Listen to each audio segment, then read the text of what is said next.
Hello, everyone. Today we're going to talk about a certain economic program in Chile in the 1970s and how it shaped a lot of our modern economy today. But not only that, shows some very glaring weaknesses of capitalism and markets and a hope for what could possibly be a future that is just for everyone. I'll warn you though, this is a sad story. It involves some very hopeful moments undercut by the dark forces of imperialism. So, let's dig in. I suppose we should start by talking about Chile at the eve of the 1970 election. It was a country that suffered from extreme wealth inequality.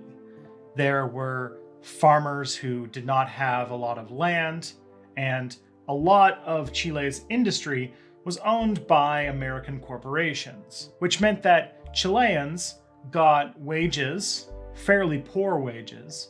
The profits of the natural resources of Chile would just go to the United States, to American corporations. By the 1960s, things started to change for Chile.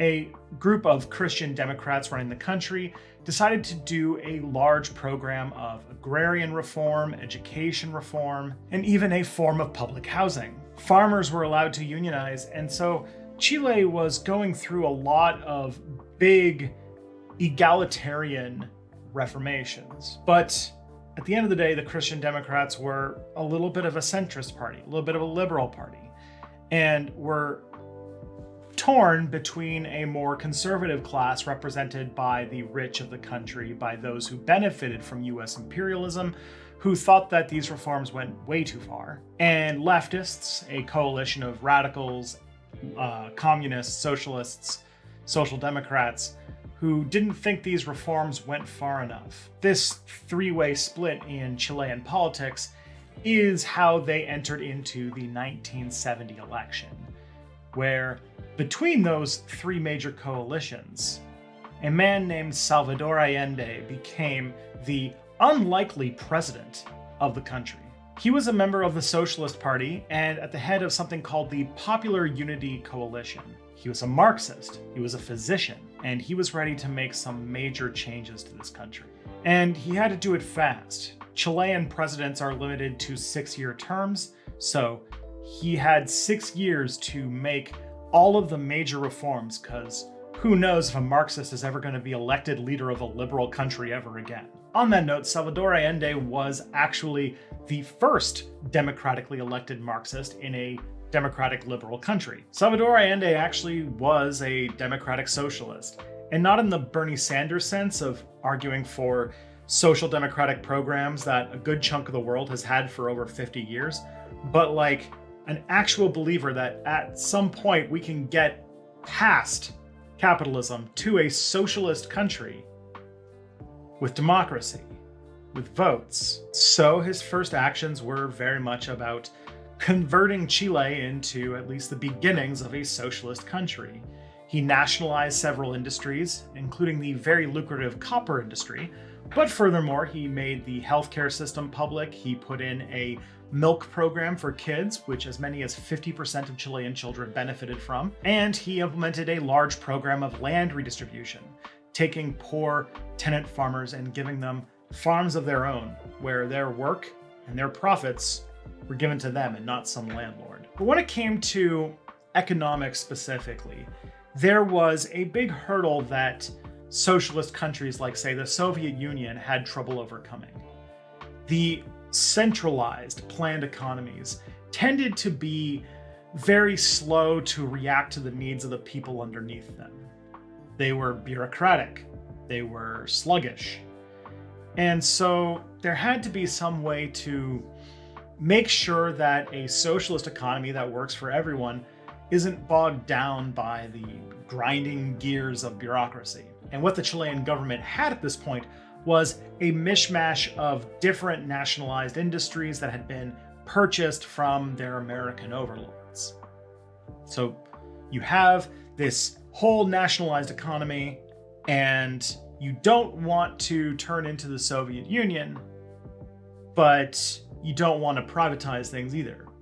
So what do? How do you manage all these industries in what is famously the world's longest country? One of Allende's cabinet ministers, a guy by the name of Fernando Flores, was interested in a field of study called Cybernetics. And what Flores proposed was one of the most ambitious automation projects in the history of computing at that point. He was going to set up a digital planned economy, something called Project Cybersyn. But of course, before we can delve into this little vision of a digital socialist economy, I have to pay the bills to survive under the digital capitalist one. So, this video is sponsored by Skillshare. I gotta thank Skillshare for continuing to come back no matter what strange content I put out.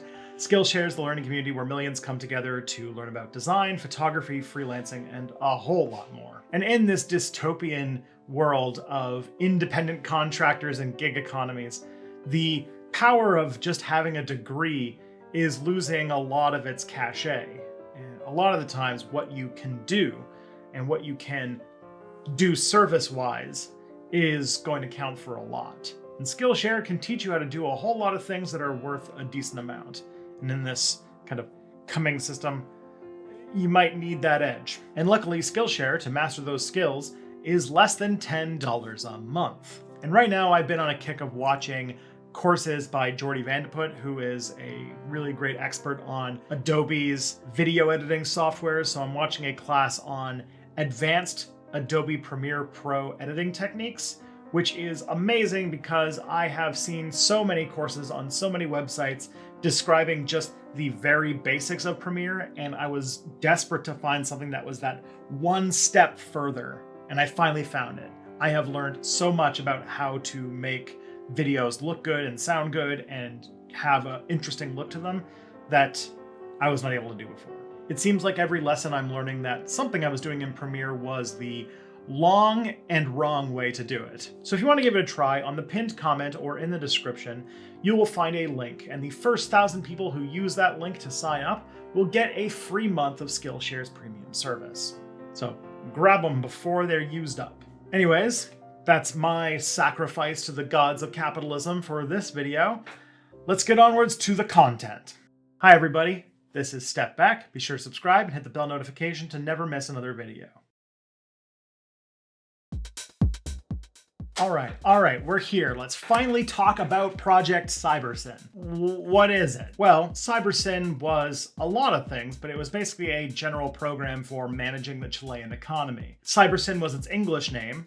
Its Spanish name was Cinco. They could also, through monitoring, make large-scale economic decisions or gauge success, which you can imagine in a capitalist economy would be a little bit more difficult to do. You have to use proxy metrics, which in this one you could just see a shortage in real time and just redirect things to make sense. Or you could see areas of unhappy people and make sure that everything is lined up to work properly and essentially inform government response almost instantly. And as anyone who's had to work with the government in order to, get one of its services, this is a gigantic upgrade. Now, Cybersyn essentially worked as a big computer network. Every factory would have something called a telex machine, which is sort of halfway between a computer and a typewriter, that would contain some software on managing the factory itself, but also would give daily reports on absenteeism, inputs, outputs, and things like shortages. And they would move it through something called Cybernet, which was a collection of networked wires that would essentially take information from all of the different telex machines in all of the factories and send them up the chain so that people had different levels of coordination. Now, the way that they structured Cybersyn was that every factory would have pretty much all the things that it needed to manage the day-to-day unless something went wrong. There was also a low-level management system that took care of just making sure that the machine functioned. Made sure that, the trucks ran on time, that the factories were running, and that any kind of small logistics problem could be solved pretty quickly. But that information would then also be brought up to the control room, which was like an actual Star Trek inspired room with swivel chairs and stuff like that, where a group of economic planners would be able to see in almost real time how the economy was functioning all over the country all at once. And think about this. This is 1970, 1971. This is years before the concept of the internet or real-time information was common. So you can imagine that this would be a pretty big deal. And these economic planners in the control room also had a program called Checo, which was essentially a simulation of the Chilean economy where they could test different interventions and different changes to see how it would affect the Chilean economy. That way they could, before the rubber hit the road, think of different solutions to different economic problems and then implement the one that looks like it has the best result. There was even a proposed program that was never implemented as part of Cybersyn, which was called Cyberfolk, which would have sort of like a dial in every Chilean home, kind of like your thermostat. But what it would be is a sort of gradient between happiness and unhappiness. Every house would set it to whatever they felt their level of happiness was at any time. Then they would have a sort of heat map of the country with different levels of happiness and unhappiness in different places, so that almost in real time, the managers could see where problems were arising and where their focus needed to be. Now, the inspiration for Cybersyn comes from an interdisciplinary field, or sometimes it's called an anti-disciplinary field, called Cybernetics.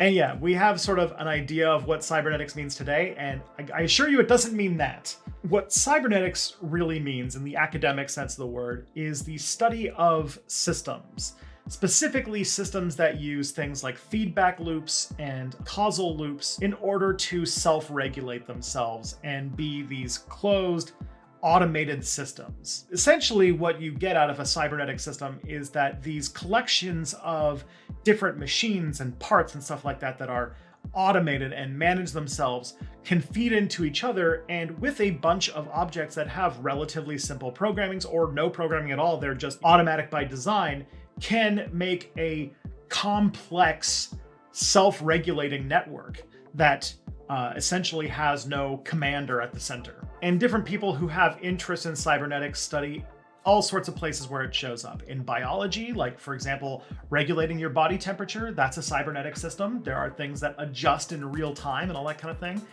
Then you've got technological cybernetics, the study of developing automatic tools that use these kind of feedback loops. One good example would be your thermostat, especially like an analog thermostat, which used its internal mechanisms to keep it at a desired temperature. And so you can imagine where the term cyborg and such came from, because they would study about how these biological systems and technological systems had similarities and how they could inspire each other, bridging the gap, if you will. Now, Cybersyn was primarily developed by a man named Stafford Beer, who was a cybernetician from the UK, who coined a field called management cybernetics, which essentially takes the principles of cybernetics, as we've kind of talked about, but integrates it into the level of organizations, governments, companies, Chilean economies. And Beer organized Cybersyn around something called a viable system model.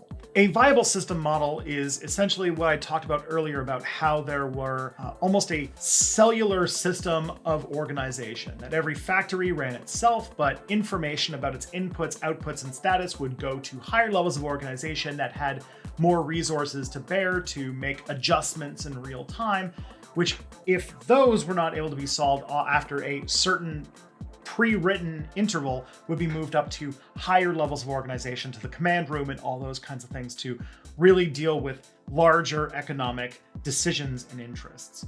But if, say, the network went down for a day, every part of it could function more or less autonomously for a while. And this Cybersyn system really was a forerunner for a lot of the ways that larger corporations and such work today. And it seems to be the superior model. That's why even in this blood for the blood god free market economy, the most successful agents are those that organize themselves inside like a Soviet-style planned economy. And companies like, for example, Sears for a while, that organize themselves internally like a market, like a capitalist free market, tend to try to undercut each other and eventually just kind of fall apart. It's kind of part of a greater thesis that if you look at the way that our economy functions today, there's really no denying that a computer-assisted planned economy works way better than any market economy ever could hope to. You can learn more about this in a series I did for my old channel, Tristan Won't Shut Up, or if you want the more long-winded academic-y version, you could read the book The People's Republic of Walmart.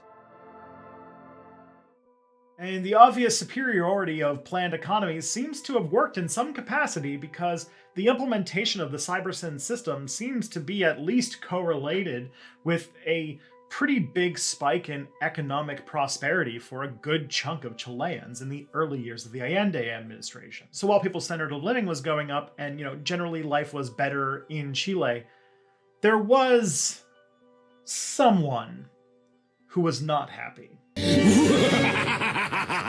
Because you see, the United States always hated Allende. Even back when he was a senator, the CIA poured millions of dollars into seeding anti-Allende propaganda around the country. The president at the time, Richard Nixon, was openly hostile to the concept of Chileans possibly voting the wrong way. And when Allende won the election against the wishes of the United States, they tried many different attempts to depose him, even one attempt to even stop him from taking office in the first place. There was an attempted military coup in 1970, and an open program to diplomatically and economically isolate Chile, including a complete cutoff of US monetary aid. And unfortunately, Chile also had trouble using the Cold War dynamic to their advantage. They did not make a lot of friends in the socialist bloc either. For example, at one point during Allende's government, Fidel Castro visited Chile and had a lot of negative things to say. He really didn't like that Allende was so dedicated to maintaining the power of the Chilean constitution and didn't like that he was dedicated to allowing a free press.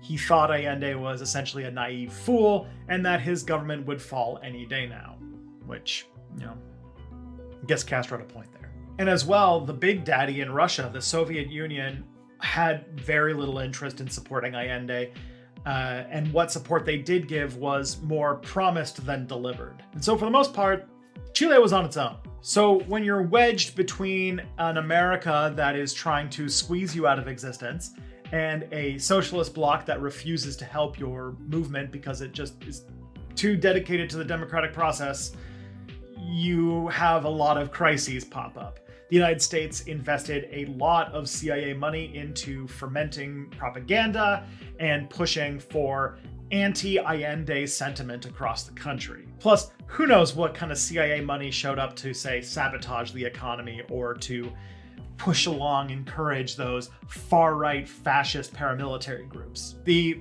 major test for Project Cybersyn and the Allende government was a massive wave of strikes. Now, Tristan, I imagine you're commenting, this is a socialist government, obviously strikes good, right? Well, this wasn't your average kind of strike.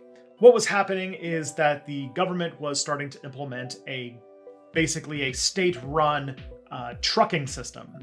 And the wealthy owners of the trucking companies did not like getting the competition, so they essentially went on strike by cutting off all of their business activity for their private company. And they told all of their drivers, who were the actual workers, to not make deliveries, to hold off everything and freeze the Chilean economy in place until Allende agrees to back off of this nationalization program. This strike, by the way, received $2 million of support from the CIA and open backing by Richard Nixon abroad.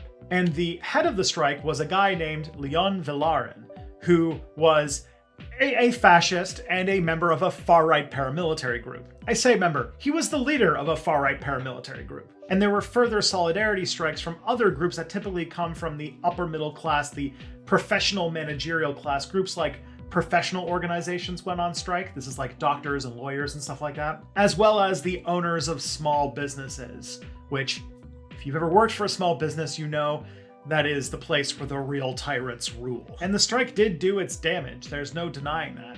But Cybersyn was able to mitigate a good chunk of it. Cybersyn's managers were able to maneuver around blocked off travel paths, and furthermore, they were able to kind of feng shui all of their different factories so that they could manage and stay somewhat productive when there were shortages of different raw materials. And eventually at one point, the workers, like the actual truck drivers who way more were into the camp of supporting Allende, started to break the strike and started driving trucks in defiance of their bosses. But what this did do was grow a divide in Chilean politics at this point between Allende and his leftist project and a growing fascist movement led by the former beneficiaries of the American colonial empire. And you know, when those two meet, that the ending doesn't go well. Cybersyn didn't end because it was defeated in the free market. It was not outcompeted by more agile for-profit companies. It ended because of blood and violence. Cybersyn ended because of a military coup done by Augusto Pinochet with support from the United States. I'm going to let John the Duncan, really great YouTuber you should be subscribed to, by the way, describe what exactly Pinochet's government replaced Cybersyn with, and then I'll talk a little bit more about it after that. On September 11th, 1973, after years of hyperinflation, political struggle, strikes, and a US-led economic boycott, General Pinochet led a US-backed fascist coup against the democratically elected leader of Chile, Salvador Allende. Pinochet immediately embarked on a process of political repression and economic restructuring along hardline neoliberal ideals, which served to foster the conditions for continued capital accumulation and extraction of value to the global north. To understand Pinochet, you have to first understand neoliberalism. The common understanding of neoliberalism tends to focus on so-called laissez-faire capitalism, free market or market fundamentalist politics, which focus on privatization, deregulation of industries, individualism, and small states. But while such descriptions are endemic among academia, it seems like I'm cursed with having to explain neoliberalism to everyone, even in academia. The explanations there are at best rank simplifications and at worst wrong. Rather than a program of state withdrawal from the economic, neoliberalism envisages the role of the state as one of supporting an idealist vision of the market. Not the market as it exists, but like an idealized vision of it. This doesn't mean just simply withdrawing from the economic sphere, but frequently requires an active and powerful state to step in and support the free market system and capital accumulation. Or, indeed to create those systems in the first place. In the realm of the individual, this strong state role manifests in the process of neoliberal subjectification, whereby the individual or the household is reforged in the name of this idealized vision of the market so as to facilitate its proper functioning. A relevant example to this could be the active destruction of collectivist forces like labour unions, which inhibit individualism and competitiveness, or you've got things like workfare programs in which welfare is only given in exchange for meeting certain conditions, work commitments, whether that is a commitment to be seeking a job for 35 hours a week or commitment to personal development and employment, bullshit. But from this really brief summary, we can see how neoliberalism is a far more complex and insidious political ideology than simply laissez-faire economics. But the example of Chile here gives us a really good view of how deeply destructive neoliberalism can be. After the 1973 military coup, Pinochet immediately embarked on a process of severe political repression with the goal to sweep aside any resistance to the neoliberal reforms proposed by his advisors, Milton Friedman's Chicago Boys. This meant the jailing, exile, murder and torture of tens of thousands of anti-junta resistance fighters, human rights campaigners and journalists. And it was also combined with the destruction of organised labour and the prohibition of strikes. The state's role wasn't reduced here, but was empowered to sweep away any potential resistance to the neoliberal economic reforms like the privatisation of industries, the privatisation of education, of healthcare, of housing, of water, and the reorienting of the economy to focus on foreign direct investment and export. Essentially the subordination of the Chilean economy to global capitalist markets. And the effects of these reforms weren't positive. The claim that Chile experienced an economic miracle due to the neoliberal reforms is a common refrain from apologists for the ideology, but the claim is at best dubious, which is me being kind, which I shouldn't be. It was bullshit. The immediate economic reaction to the reforms was a deep recession in which real wages declined by 35% compared with their 1970 level. Yet, high growth did appear soon after, built on the shaky foundations of short-term foreign investments and high exports. This miracle period, however, was characterised by massive increases in poverty and inequality, with the extreme poverty rate more than doubling compared with the pre-neoliberal era. Coupled with ongoing authoritarian political repression and the destruction of social provisions, conditions for the average person in Chile were hardly miraculous. And it was topped off by a second deep recession due to the shaky foundations upon which this miracle growth period was built. This second recession caused Pinochet to once again utilise the state, this time to absorb the responsibility for private external debt while increasing state spending to 25.1% of GDP, which is higher than it was during the period immediate previous to the neoliberal reforms. Yet throughout the state bailout, the commitment to privatisation and support for an idealised vision of the market remained, as did the deep poverty and inequality. Neoliberalism wasn't waning, but adapting. And I think here we can see some consistencies with how neoliberalism acts in crisis. There's similarities here, compared with how the US and the UK, for example, dealt with the 2008 financial crash. As discontent in Chile grew and Pinochet began to sense the end of his reign, he made sure that his neoliberal reforms were secure through their institutionalization within the new post-dictatorship constitution, ensuring that they are safe from democratic oversight. Authoritarian neoliberalism remained, but with a new democratic veneer. And as such, despite an increase in social spending programs and a reduction of poverty to levels comparable with the pre-neoliberal era since the transition from dictatorship, neoliberalism still has a firm hold in Chile. In the realm of education, for example, Chilean students have been mobilising mass protests against their deeply unequal, exclusionary and privatised education system, often utilising the chant, "Neoliberalism was born in Chile and it will die in Chile." If there's anywhere that neoliberalism should be laid to rest, it's Chile.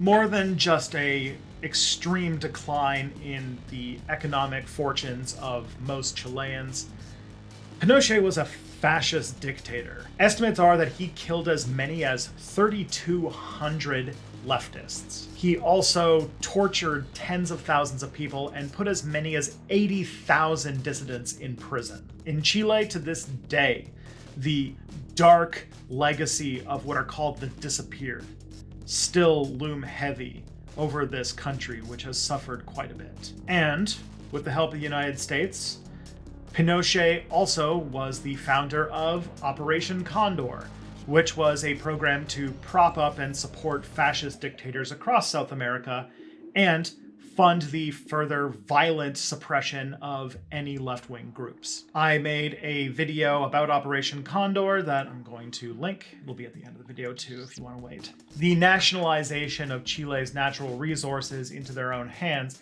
came heavily at the expense of US corporations. The effort to lobby the president to overthrow Allende was led by people like the CEO of Pepsi at the time. And this really does show that there is an intrinsic connection between capitalism and colonization. Capitalism as an ideology was developed explicitly to justify colonization. And in order for a capitalist economy to function, it has to constantly be growing. It has to find new ways to exploit, expand, and enter new markets, which means that every capitalist economy is looking for new fertile lands and people to exploit. And at the end of the day, it takes the resources of various places around the world, takes them away from their indigenous people, and funnels it to the hands of a smaller and smaller group of hyper-rich elites. But there is some positives to take away from this story. Cybersyn was successful, and the ideas behind it have been shown to be even more successful with the increase in computer technology, as right now it is essentially the engine driving a lot of the most powerful megacorporations in the world. So really, all we would need to do to have a powerful planned economy that could respond to the needs of billions would be to take that technology and make it serve us rather than Jeff Bezos or whoever replaced Jeff Bezos. Furthermore, there is a lesson to learn that Allende was elected against the wishes of the United States and a well-funded propaganda effort by the CIA because of a coalition of radicals, communists, socialists, democratic socialists, even social democrats. It turns out that when there are concrete goals and our interests align, when we work together, we can get stuff done.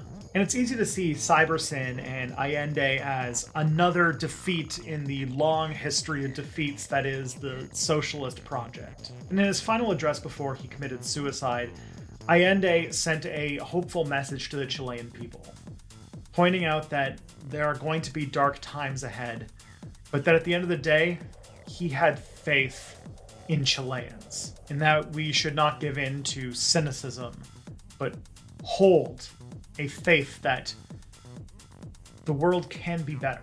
And I would argue that cynicism is never going to make a more just, sustainable, and free world for anybody. Because to be a leftist, like myself, is to believe that there is a world possible where everyone's happy, everyone's free, and no one gets left behind. And it's in the dark moments where it seems that this dream will never see reality that we need to cling on to what we want as hard as possible. And that hanging on in the darkest moments is, dare I say it, an act of faith. Not in like a god, but in like people, the project, the dream. People have fought for socialism on many battlefields, figurative and literal. And it's possible that that work started centuries ago that continues to this day won't see completion until long after we're gone. We must know that as socialists, every action we do, big or small, successful or suppressed, that we are working towards building a cathedral, brick by brick. And like the people who built the cathedrals of our ancient past, they worked and toiled to build something they knew they would never see, and that future generations would benefit from what they did today. Because at the end of the day, I think that a world where the few gain obscene amounts of wealth by exploiting and hurting the majority of us is not one that can last forever. And that there will be a day when things get better. And until then, I'm Tristan Johnson. I'll see you in the next video. Oh, real quick change of pace before you go. I have a podcast. It's called It's Probably Not Aliens, and me and my host, Scott Nicewander from NerdSync, look at the show Ancient Aliens and use it as a springboard to talk about ancient astronaut theories and pseudoscience, pseudoarchaeology, pseudohistory. But more than that, we also look into the real history and the real archaeology behind the subjects they're trying to misrepresent and learn all about the really cool stuff behind it. So if you're a fan of my Ancient Aliens video from 2018, or you like mine or Scott's work, you should probably give it a shot. You can go to probsnotaliens.com, or you can find it on pretty much every podcasting platform.